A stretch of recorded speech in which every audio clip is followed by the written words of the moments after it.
नमस्कार, आप समूह का एक बार फिर से स्वागत है आपके अपने YouTube चैनल पर और आप सुन रहे हैं अमित अम्बस्ट। तो फ्रेंड्स, जैसा कि आपको पता ही है कि Bihar civil court clerk mains exam में आपसे लेटर राइटिंग पूछे जाएंगे और वो लेटर्स इंग्लिश और हिंदी दोनों ही माध्यमों में होंगे।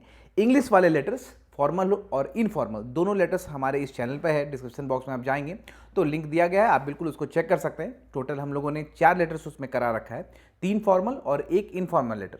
उसी सिलसिले को आगे बढ़ाते हुए हम लोग हिंदी पत्र लेखन की ओर हैं और आज हम लोग हिंदी में पत्र देखेंगे कि किस फॉर्मेट पे उसको लिखना है, किस तरीके से हम लोग अच्छे से उसको अंक अपने प्राप्त कर सकते हैं। तो सबसे पहले फ्रेंड्स मैं ये बता दूं कि इंग्लिश की तरह ही हिंदी में भी औपचारिक और अनौपचारिक पत्र होते हैं। यहाँ पर औपचारिक पत्र को अगर आप इसका डिवीज़न करेंगे तो औपचारिक पत्र को आप प्रार्थना पत्र में डिवीज़न कर सकते हैं। प्रार्थना कहने का मतलब कि आप जैसे अवकाश के लिए लीव एप्लीकेशन करते हैं, शिकायत करते हैं या फिर किसी तरह का सुधार जैसा आवेदन अगर आप करते हैं तो उसको प्रार्थना पत्र में कहा जाता है। दूसरा कार्यालयी मतलब कार्यालयी पत्र, कार्यालयी मतलब ऑफिशियल लेटर, जो आपका कार्यालय के कामकाज में इस्तेमाल होता है। ठीक है, यानी वो निजी तरह का निजी इस्तेमाल वहाँ पर नहीं होता है। वो सरकार के ऑफिसर्स और कर्मचारी एक दूसरे को कम्युनिकेट करने के लिए इस्तेमाल करते हैं। जैसे कि अगर आप बात करें तो थाना प्रभारी को जैसे आप पत्र लिखते हैं, आप स्कूल के प्रधानाचार्य को लिखते हैं, आप परिवहन विभाग को लिखते हैं, आप संपादक को लिखते हैं, जो आप एडिटर जिसको बोलते हैं, तो वो सारे कार्यालयी पत्र में आते हैं, ऑफिशियल लेटर्स में आते हैं। तीसरा अगर इसका क्लासिफिकेशन हम देखें तो वो है व्यावसायिक पत्र। व्यावसायिक पत्र का मतलब जहाँ पर आप देखते होंगे, सुनते होंगे, दुकानदार, प्रकाशक, व्यापारी, इस तरह कंपनी वगैरह इत्यादि, ये सारे मैटर्स रहते हैं, तो वो हो गया आपका व्यावसायिक पत्र। तो आज की इस वीडियो में हम लोग देखने जा रहे हैं कि ऑफिशियल लेटर यानी कार्यालयी पत्र कैसे लिखा जाता है, किस तरह से लिखा जाता है। तो चलिए अपने इस वीडियो लेक्चर को हम लोग आज को स्टार्ट करते हैं। स्टार्ट करने से पहले जरूर इसको लाइक, शेयर और सब्सक्राइब कर दीजिएगा ताकि ज़्यादा से ज़्यादा लोग इसको बेनिफिट उठा सकते हैं। तो आइए हम लोग क्वेश्चन को देखते हैं कि आज हम लोगों को पत्र किस पर लिखना है। तो देखिए, आज हमारा जो पत्र लेखन है ये औपचारिक पत्र के अंतर्गत है और यहाँ पर क्वेश्चन क्या है, पढ़िए। आप पटना के प्रखंड विकास पदाधिकारी हैं। बेली रोड थाने के प्रभारी को पत्र लिखकर राज्य के स्वास्थ्य मंत्री के दौरे की जानकारी दें तथा तद अनुसार सुरक्षा की व्यवस्था करें। कहने का मतलब है कि आप बीडीओ हैं पटना के और स्वास्थ्य मंत्री विजिट कर रहे हैं उस इलाके में, तो आप थाना प्रभारी को पत्र लिख रहे हैं कि आप सुरक्षा व्यवस्था मुहैया कराइए। ठीक है, ये आपका पत्र है। तो चलिए इसके फॉर्मेट को हम लोग देखते हैं कि किस तरीके से आप इस लेटर को लिखेंगे हिंदी में, जिसमें आपको मार्क्स ज़्यादा से ज़्यादा मिल सके। तो आप देखिए, यहाँ पर आपको स्क्रीन पर दिख रहा होगा, यहाँ पर आपको दिख रहा है प्रेषक, नाम, पदनाम, स्थान। प्रेषक किसे कहते हैं तो ये समझ लीजिए, जिस तरीके से इंग्लिश में सेंडर्स एड्रेस होता था तो उसी तरीके से हिंदी में उसको प्रेषक कहते हैं, सेंडर्स एड्रेस कहते हैं। पत्र जो लिख रहा होता है उसको कहते हैं।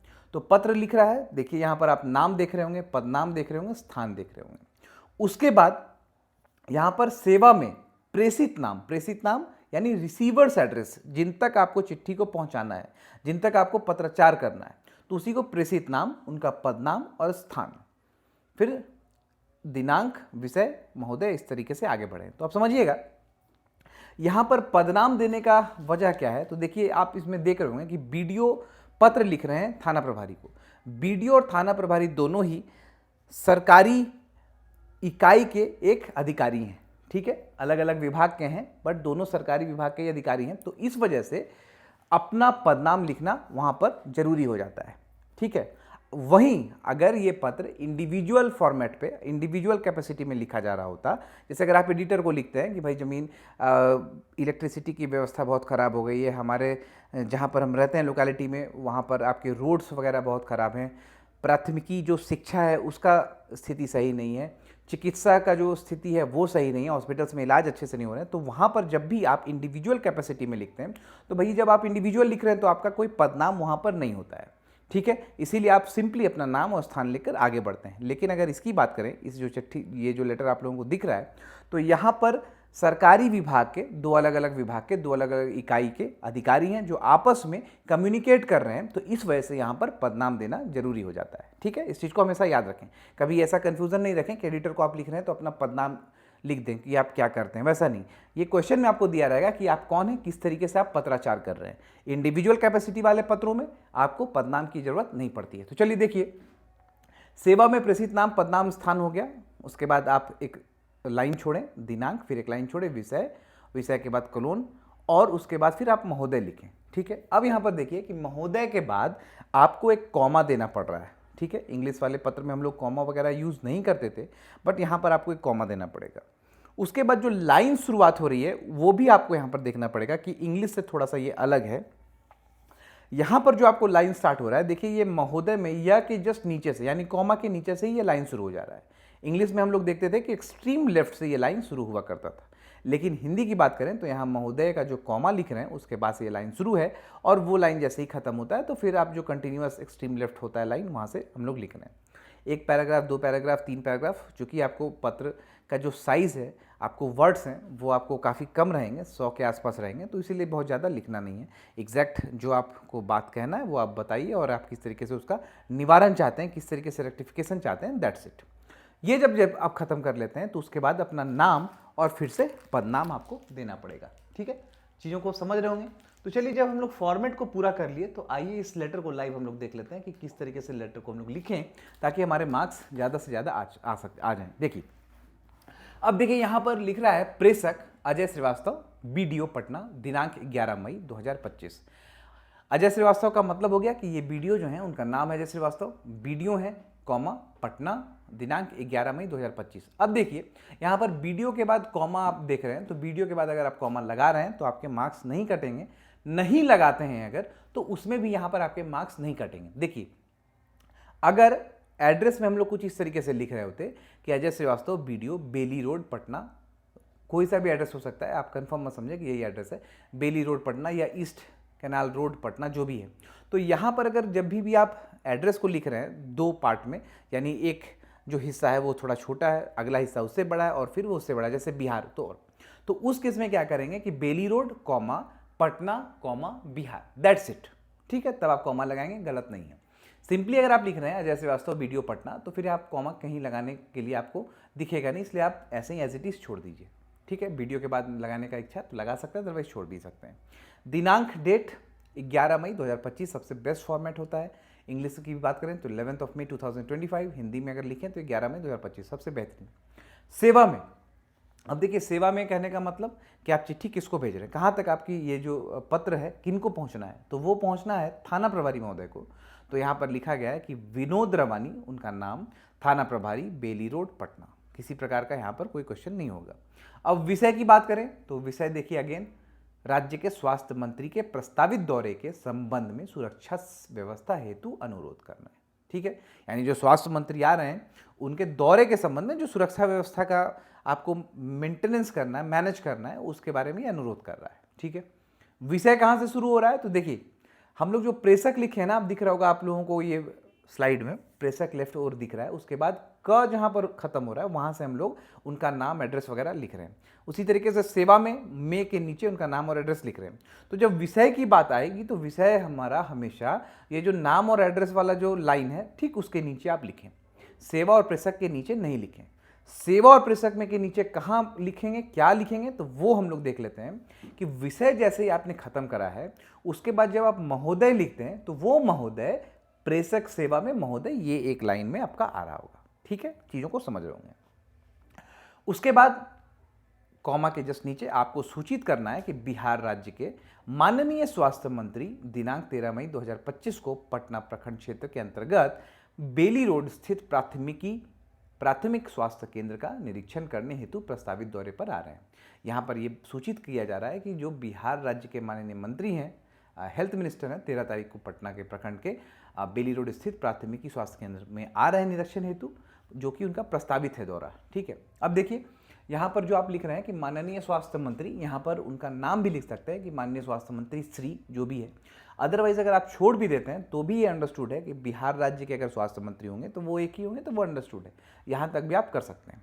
उसके बाद देखिए, जैसे ही आपने बता दिया कि भाई वो आने वाले हैं, उसके बाद आपकी क्या आकांक्षा है, मतलब आपकी क्या अपेक्षा है इनसे, आप क्या चाह रहे हैं थाना प्रभारी से, तो वो हम लोगों ने लिखा है। इस अवसर पर विभिन्न विभागीय पदाधिकारियों एवं आमजन की उपस्थिति अपेक्षित है। चूंकि मंत्री आ रहे हैं तो उनके जो भी कंसर्न विभाग के अधिकारी होंगे, पदाधिकारी होंगे, वो वहां पर पहुंचेंगे, हिस्सा लेंगे, एवं आमजन, अब ये पॉलिटिक्स से जुड़े हुए हैं, मंत्री हैं, इनका एक पार्टी होगा, तो जिस वजह से पार्टी के समर्थक और भी वहाँ जो लोकल लोग होंगे वो सब आने की उम्मीद है, वो लोग आएंगे। तो चूंकि ये महत्वपूर्ण सरकारी कार्यक्रम है, अतः कानून व्यवस्था जो आप बोलना चाह रहे हैं, अतः कानून व्यवस्था एवं सुरक्षा की दृष्टि से यह आवश्यक है कि आपके स्तर से समुचित सुरक्षा व्यवस्था सुनिश्चित की जाए। भाई उतना भीड़ जब होने वाला है, सब कुछ मेंटेन करना है, तो इसी वजह से बोल रहा है कि आपके हिसाब से, आपके पॉइंट ऑफ, आपके तरफ से कानून व्यवस्था और जो सुरक्षा की दृष्टि से ये बहुत आवश्यक है कि सुरक्षा व्यवस्था बिल्कुल सुनिश्चित की जाए, किसी भी प्रकार का वहाँ पर हैवॉक नहीं हो, किसी प्रकार का दिक्कत ना हो, इस वजह से आपको बोला जा रहा है। अतः अब जो अनुरोध करने वाला बात है वही है, आपसे अनुरोध है कि उपयुक्त संख्या में यानी पर्याप्त संख्या में पुलिस बल की तैनाती कराइए वहाँ पर और आवश्यक सुरक्षा उपाय सुनिश्चित करें, ताकि किस वजह से, ताकि जो ये कार्यक्रम है शांतिपूर्ण एवं सुव्यवस्थित ढंग से संपन्न हो सके। ठीक है, उसके बाद आपका सहयोग अपेक्षित है। धन्यवाद, भवदीय प्रखंड विकास पदाधिकारी पटना सदर पटना, और अपना जो डेजिग्नेशन है उसके पहले आप अपना हस्ताक्षर कर देंगे। अब देखिए, जिनको बहुत परेशानी अगर हो रही होगी हिंदी में लिखने में, कुछ लोग होंगे जिनको हिंदी में परेशानी होगी, तो बस आप इतना ये समझें कि जिस नौकरी में आप जा रहे हैं, अभी आप एग्ज़ाम निकालने के लिए ज़रूर ये सब कर लीजिए, लेकिन जब आप एग्ज़ाम नौकरी में चले जाएंगे तो अगर आपको परेशानी भी होती है हिंदी में तो उसका टेंशन नहीं लें, क्योंकि इंग्लिश में लिखने की व्यवस्था होती है। आप इंग्लिश में पत्राचार वहाँ पर कर सकते हैं बड़े आसान तरीके से, आपको रुकावट नहीं होगी। ठीक है, लेकिन एग्ज़ाम पॉइंट ऑफ व्यू से चूँकि सिलेबस में है तो हम लोगों को इसमें पढ़ना है और इससे हम लोग भाग नहीं सकते हैं। ठीक है, तो देखिए, आई होप कि ये बिल्कुल आपको समझ में आ गया होगा कि किस तरीके से। एक बात और यहाँ मुझे बताना है कि देखिए, यहाँ पर जो प्रेषक का जो नाम और डिजिग्नेशन तभी लिख रहे हैं जब होता क्या है कि जैसे हम लोग सरकारी लेटर लिख रहे हैं, तो जब एक सरकार के एक इकाई का कोई व्यक्ति अधिकारी दूसरे विभाग के अगर अधिकारी को लिखता है, यानी ऑफिशियल लेटर, आपस का किसी प्रकार का उसको कोई बातचीत नहीं करना है, ऑफिस का मैटर है और दोनों एक डेजिग्नेशन होल्ड कर रहा है, तो उस केस में ही यहाँ पर डेजिग्नेशन लिखा जाता है। यानी ऑफिशियल कैपेसिटी में जब आप पत्राचार कर रहे हैं तो आपके पद नाम को लिखना यहाँ पर आवश्यक है। जैसे ही आप इंडिविजुअल कैपेसिटी में आ जाते हैं तो फिर आपका पद नाम का जरूरत नहीं है। तो बस यही हमारा लेटर था, जिसको फॉर्मल लेटर, औपचारिक पत्र बोलते हैं, जो कि हम लोगों ने हिंदी में किया। आई होप कि आपको ये जो लेटर है, इसके फॉर्मेट्स और इसके कंटेंट्स आपको समझ में आ गए होंगे कि मैं क्या कहना चाह रहा हूँ, किस प्रकार से एक हेल्दी लेटर लिखें जिससे आपके मार्क्स नहीं कटेंगे, एग्जामिनर नहीं काटेगा। ठीक है, तो यही आपके ये फॉर्मेट था आपका, ये आपका लेटर है। ठीक है, और ये आपका प्रश्न है। ठीक है, तो आई होप ये वीडियो आपको अच्छा लगा हो। आप जरूर इसको लाइक शेयर और सब्सक्राइब करिएगा, और आप अगर हमारे इंग्लिश के लेटर्स को देखना चाहते हैं तो डिस्क्रिप्शन बॉक्स में जाएं, वहाँ पर आपको वो लिंक दिया गया है, आप देख सकते हैं। ठीक है, तो till then have a very nice day and thank you so much for watching the video. और आपके लिए हिंदी के कुछ और दूसरे पत्र लेकर जल्दी सामने आते हैं। Thank you so much.